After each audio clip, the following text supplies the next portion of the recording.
दोस्तों नमस्कार। पिछले वीडियो में हम लोग अयगवाह के जो 3 पार्ट होते हैं, अनुस्वार, अनुनासिक और विसर्ग। अयगवाह में 2 अक्षर होते हैं, अंग और अह।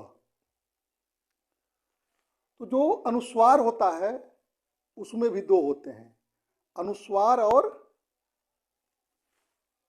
अनुनासिक।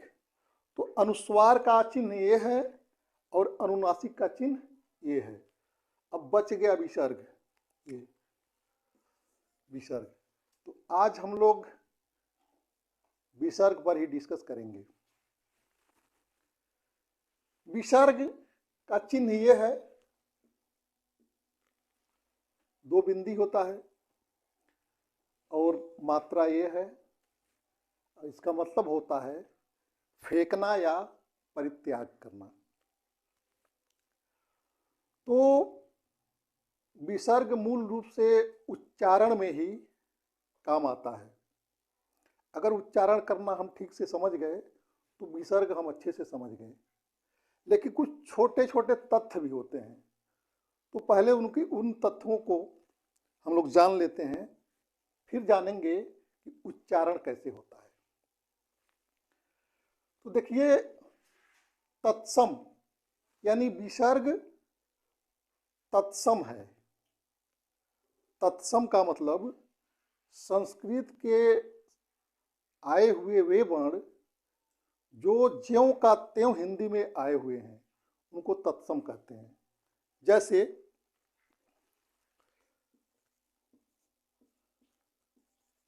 दुख तत्सम है, और जब ये हिंदी में आया तो दुख ऐसे हो गया। तो ऐसे भी प्रयोग किया जाता है और ऐसे भी प्रयोग किया जाता है। तो हिंदी में अगर ऐसे प्रयोग किया जाता है तो ये तत्सम है, और जब ऐसे प्रयोग किया जाएगा तो ये तद्भव हो जाएगा। ठीक, तत्सम हो गया।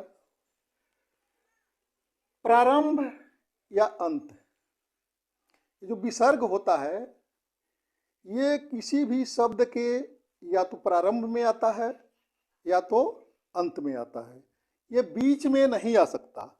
जैसे देखिए, निह शब्द, निह प्रारंभ में आया है और प्रातः, प्रातः अंत में आया है। यानी इस पर, इस वाले पर बीच में ये कभी नहीं आ सकता। या तो लास्ट में आएगा या तो शुरू में आएगा। ठीक, ये अंग अह का जो मात्रा है यह केवल प्रतीक है, और यह महाप्राण सूचक स्वराश्रित है। महाप्राण, अल्प प्राण, अघोष और स्वघोष, ये जब मैं पढ़ाऊंगा तो ऐसा ट्रिक बताऊंगा कि 2 सेकंड में आप जान जाएंगे कौन सा वर्ण अल्प प्राण है, कौन सा वर्ण महाप्राण है, कौन सा वर्ण अघोष है, कौन सा वर्ण सघोष है। तो ये महाप्राण सूचक स्वराश्रित शब्द है। तो क्यों है, आइए हम देखते हैं।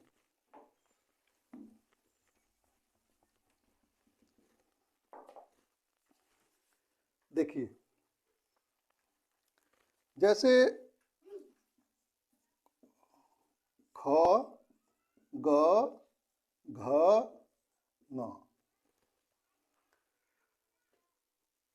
हर वर्ग का दूसरा और चौथा जो वर्ण होता है वो महाप्राण होता है। कैसे? महाप्राण उसे कहते हैं जो हमारा प्राण वायु जो अंदर से निकलता है वह घर्षण करते हुए निकले, मतलब कठिनाई से निकले। जैसे क ख, ये ख बोलते समय बलाघात आ रहा है, ख, तो ये क्या है? महाप्राण है। ख, हाँ, और ये तो क वर्ण, च वर्ण,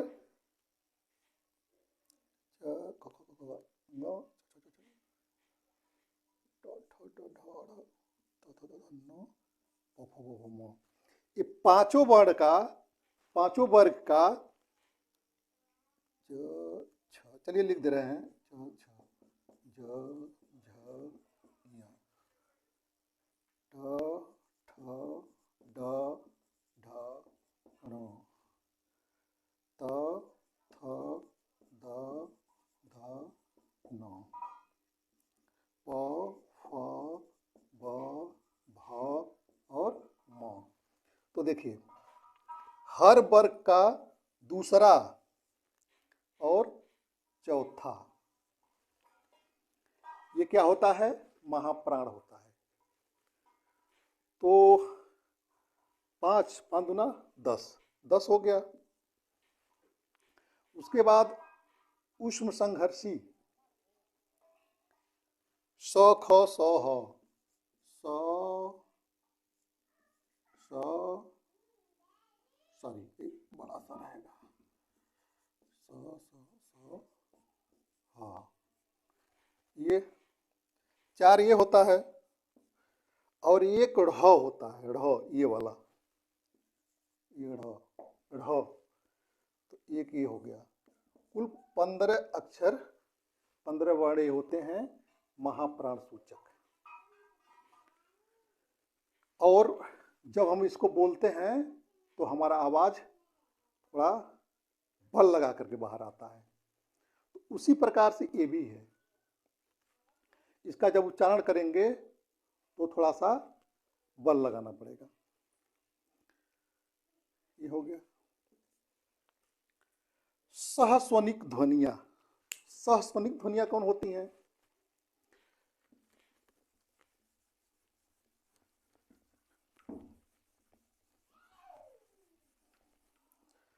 सहस्वनिक ध्वनियां कौन होती हैं?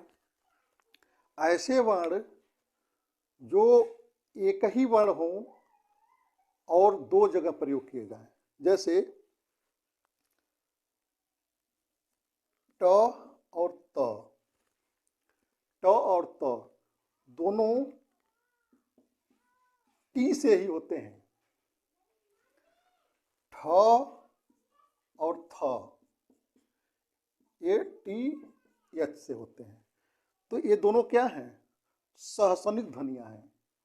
जैसे ये सहस्वनिक ध्वनियां हैं, वैसे ही जब हम इसका उच्चारण करते हैं तो ये ध्वनि एक ही होता है, मतलब विसर्ग वही है, लेकिन ध्वनि दूसरा दूसरा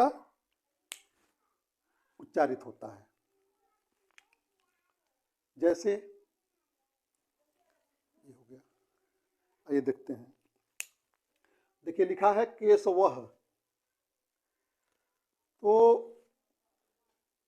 अंतिम में व्यंजन आए, अंतिम में व्यंजन वर्ण आए या ह्रस्व स्वर आए। ह्रस्व स्वर क्या होता है? अ, इ और उ, ये ह्रस्व स्वर होता है। तो ये आए या व्यंजन वर्ण आए तो ये अ का ध्वनि देगा और इसका हम उच्चारण करेंगे ह से। तो इसको हम पढ़ेंगे केशवः।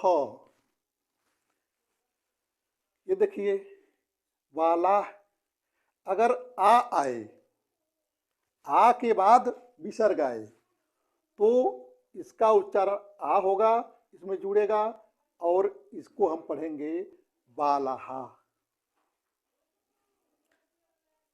अब देखिए विसर्ग के पहले ई आए, विसर्ग के पहले ई आए तो ही पढ़ेंगे, मति ही, मति ह नहीं पढ़ेंगे, मति ही पढ़ेंगे। ऊ आए, विसर्ग के पहले ऊ आए तो उसको हम पढ़ेंगे हु से। चछुह, चछुह नहीं, चछुह उच्चारण करेंगे। में आए, ए आए तो हे का उच्चारण करेंगे। जैसे भूमे है, भूमे है, भो आए तो हो का उच्चारण करेंगे, भो हो। देखिए ई आए तब भी ही का उच्चारण करेंगे।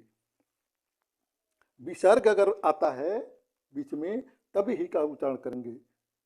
निहि, निहि, ये हो गया। देखिए ये जो बिंदी है, जैसे अनुस्वार, अनुनासिक और विसर्ग बहुत कंफ्यूज करता है। मैं भी बहुत कंफ्यूज होता था। कैसे? एक कहानी के माध्यम से मैं स्पष्ट करूंगा। बात उन दिनों की है जब मैं चौथी या पांचवी का छात्र था। दुबला पतला छोटा सा ऐसे बैठता था कक्षा में, तो पढ़ने में भी थोड़ा कमजोर ही था। तो एक लड़की थी हमारे बगल में ही बैठती थी, जिसका नाम था बिंदु। थोड़ा हेल्दी मोटी सी थी। तो सर जी जब कुछ पूछते थे तो वो बता देती थी, और जब बता देती थी तो कहते थे सबको मारो एक एक मुक्का। तो सबको धीरे धीरे मारती थी, लेकिन हमको पता नहीं क्यों नए नवेली तबले के तरह खूब बजाती थी और पीठ में ऐसे टेढ़ कर लेता था।